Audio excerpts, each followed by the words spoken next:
No, not yet. Yeah,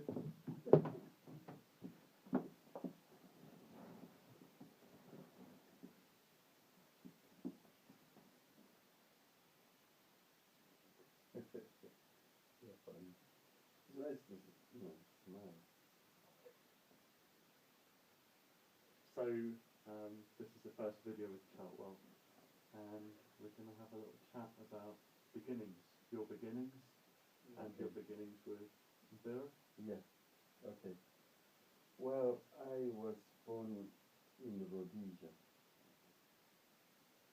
and I was born in a little farmer's town called Glendale. It's kind of, this is like the most commercial farming area because my father was working as a caretaker of the Church of England that was there, and also taking care of the golf course.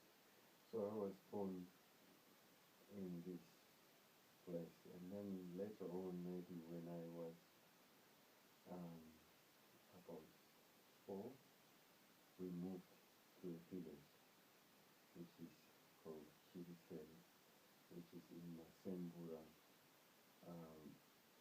area, but the district is the same, it's Bindura district. When I was 3 years, I had an accident, and then I went into a Salvation Army hospital, which is in a place it's called the Howard Institute, which is in Chiweshe area, not far away from Glendale. And I had my Shona name, Shorai, which means you can underestimate me if you wish. But I went into this Salvation Army hospital for a week, I think, and there was an English doctor there who didn't even ask my mother whether I had a Shona name. And Shorai means you can underestimate me if you wish. Is that a challenge? I guess so. But this doctor just said to my mother, "Oh, that's a lovely boy. I think he must be called Chartwell." And my mother thought, "Oh, great. My son has been given a name by an English doctor." So Shorai didn't even appear on my birth certificate because you can imagine an African child wouldn't get a birth certificate at birth. Mm-hmm. Only when your parents start thinking, "Oh, I need to figure out when my child will go to school for African education." So Shorai never appeared on my birth certificate. Chartwell is the only name on my birth certificate. And I thought it meant navigation, charting well. Yeah. Until I came to England in 1994. And I met a lady who said, "Have you been to Chartwell?" I said, "No, what's that?" She said, "It's a house in Kent, Seven Oaks," which was Winston Churchill's summer house. So I was named after a house anyway. So when I moved, my parents moved back to the village when I was something like 4 or something. So then I was in Chiriseri, in Bindura. There's a mountain there called Bindinyongo, which has got some amazing balancing rocks and cave paintings. It's on the banknotes. Yeah. And that's why we call this tuning Bindinyongo, because it comes from there. So I grew up with a lot of Indians around. So at around 4, I was already playing. So it's not like I was given lessons. The tuning that you've just named, that's another Yeah, story. yeah. So So, we'll hear about that another time. yeah. So yeah, I just grew up with Mbira around. You can imagine, like this. Maybe sometimes I would kick it, sometimes I would sit on it, and I never thought that that was going to be my life, Mm-hmm. really. But the learning of it is nothing like I do now. You know, now I can sit around and break it down and give you the left hand, and then when the left hand is done, I'll give you the right hand, or in different ways. I was just listening. You listen and you listen, and even if you try and see the fingers of the old man or the brother or the cousins, because I had brothers and cousins who were playing, they would just swivel around so that you don't see the fingers. And then when you sit down yourself, you try and figure out what you had. Where's the sound? And then they'll be listening, and then they say, no, that's not right. You do it like this, without breaking down. So, you know, Because they saw you taking the effort. yeah. But then, you know, you don't think about any other way of doing things. This is what you have. So, you know, you try and play, and then the next thing is my brother or my cousin is saying, yeah, get Mbira, we're playing together. So last night when you were showing me a part, Yeah, and there's part 1, 2, 3, and 4, that language is it was not nothing. there. You never heard of it Yeah. like that. You know, the way I was learning it is, if I want to put an image about it, it's like the music is going round and round, and it's like a spiral, you know, so it's always going round like a wheel, really. And you have an entry point. It's not, doesn't mean that's the beginning of the song. You can figure out that later on when you hear the sound, but wherever you come in is where the song starts. So there's no beginning and ending, it's just an ongoing. So this is how you hear it as well. You hear it like it's going round and round and round and round. The entry points that you might have into a song, is Yeah. that the same entry points as other people that you No. played with? Yeah, no. So, because you start a song, I might let you go for whatever time, and then I hear it, then I come in. And a lot of people are learning like that even today. You know, I see someone says, oh, I have been taught this song by Fungai, for an example, or by Taku. And all I do is I recognize it, and I come in and they say, oh, is that the beginning, or, and I just say, no, there's nothing that is set. It's not like this is the beginning, this is the end. You just have to hear the cycle. And when you do it like that, hearing the cycle of how it's going round and round, you also understand the rhythmic side of it, and the fact that it's not only about one note, where you can say, oh, I played that wrong note, I have to start again. No, because there's a lot of elements going on. There's percussion, there's sounds, there's low sounds, high sounds, very high sounds. So if you play a note high, you think, no, it wasn't supposed to be there. It's not wrong. So the idea of something wrong and something right is actually not the way I grew up hearing the music. But we were talking yesterday about tunings where on each row of notes, across the octaves, Yeah. the scale that's on those notes is a different scale. Yeah, yeah, So, yeah. And actually, because it's community music, and there's no conductor, and the people are going to participate, there's a lot of things that you have to accommodate into this kind of music, because, you know, someone might be singing on a different pitch, you can't say they are wrong, Mm-hmm. because it's about people expressing themselves. Does the rest of the ensemble accommodate that person by Oh yeah, altering, oh or yeah, oh yeah, definitely. The thing that you learn as well when you learn, when I learned that young, is uh, it has got a purpose. Being a leader player is not just a music, as the Oxford Dictionary defines what music is, like uttering of sounds.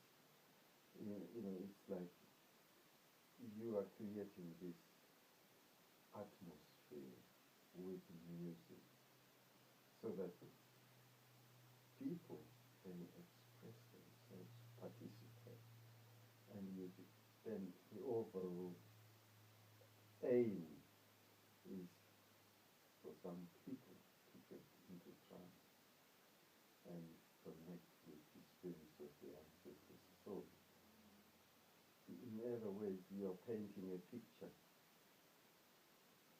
that the ancestors will recognize. And this music has not been written down. But the ancestors will recognize, even though there might be few changes here and there, and you are playing Tairera that has been played for generations. The kind of backbone, the kind of skeleton of Tairera has to be there. But the other elements that comes with the people and the different generations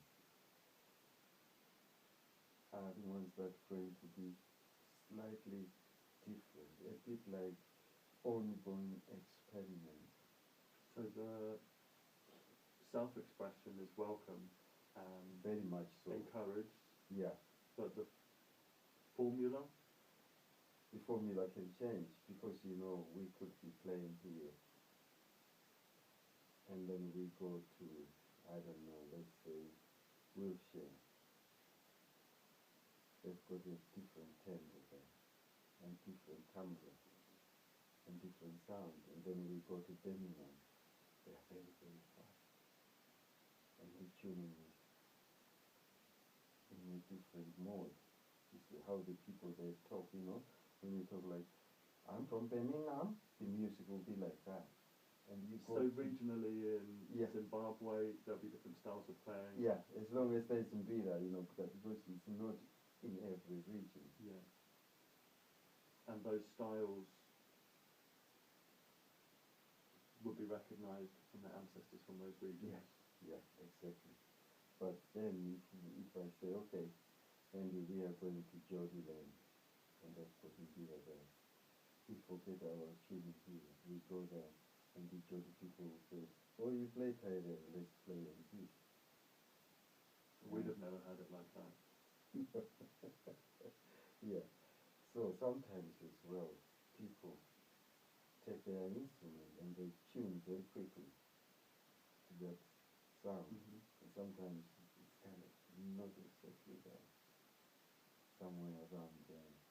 And then when they go back to their place, they retune the Mbira to their tuning, because the people local won't recognize that. So it's magical. When were you, when can you remember being captured by Bindura? I think when I was about 3, I told you I was born in this farmer's town. A bit like Newton Abbey, really, but in Zimbabwe. We're in Newton Abbey now. Yeah, in Devon, yeah. So it's a farmer's town, and there's, sort of race course and all these things. I didn't hear much of India, but, you have to remember that my parents, my mother was an amazing singer, as well as my father. So they grew up with this. So you can imagine my mother singing some of the Mbira tunes lady when she was pregnant, so Yeah. that's when I started hearing this. When I was born, she would sing me to sleep and all sorts of things. So I think I didn't have a choice. The instruments that you said that were around, who did they belong to? They belong to the village, some to the cousins. And actually, the tuning that we grew up with, this tuning here, would have come from Mondoro area, the area that Paul Belina wrote about those people, Moody and them. My brother had gone there and spent some time working on a mill that was grinding. No, yes. Yeah. And when he came back, he brought this Mbira, this tuning. And so some of them belonged to him. But also in that area in Kilfe, there was also a maker. I know this old man was called Mbayo. And he had, the Mbiras that came from Mondoro were then tuned to this tuning of the area. And so the instruments that I was playing were there in the house, like my house. You see all these different instruments. I'll take some photographs so that anybody watching this video can see what I can see right now. Yeah, and you saw them up there, the ones I brought yesterday. How many do you think's in the house right now? In the house not right now, I think there could be 30. But that's not it. There's more at the studio in Dartington where I have mine. There's a lot of beautiful instruments there. Yeah, and so, and some of them are in different tunings, as you can imagine.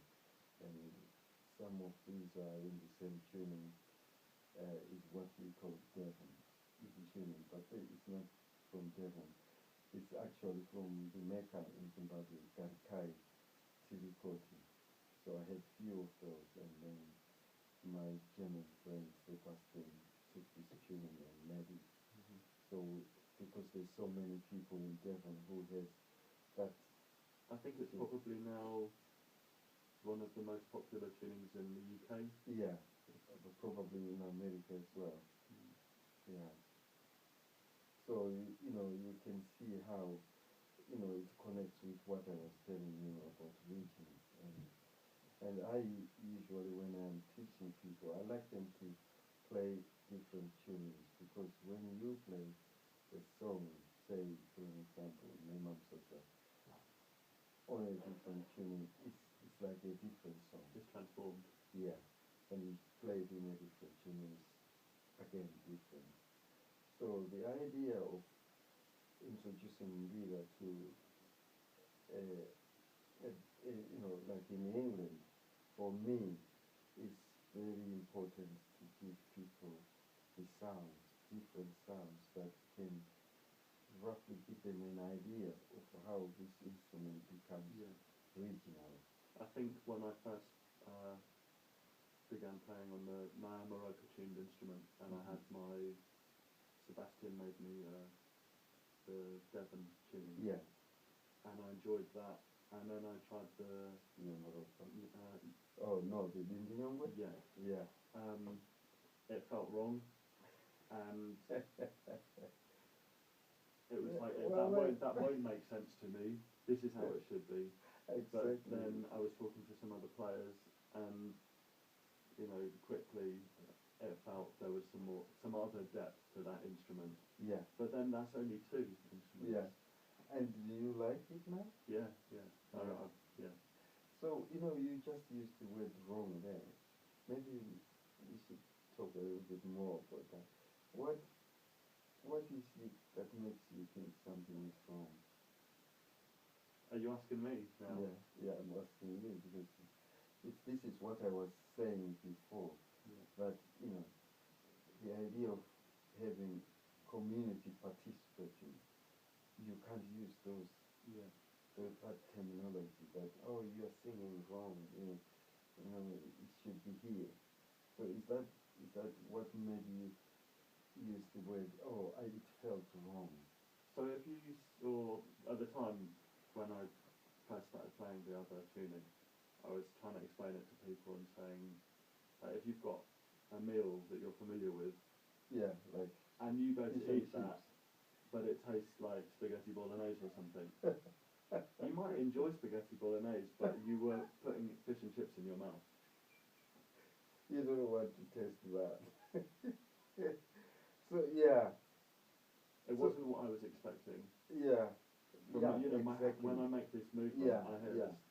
Yeah, no, I understand. But you know how that way of thinking is actually quite embedded in Mhm. Western music. You know, if we give an example of classical music, those words right, wrong are used very much so. Yesterday, you talked about boxes Yeah, and how things are put into boxes by different people, and we've got categories, and that you see your position as creating bridges, yeah, or maybe crushing boxes. yeah. So I think it might be an idea to end this short video and bring that conversation in Okay. into the next.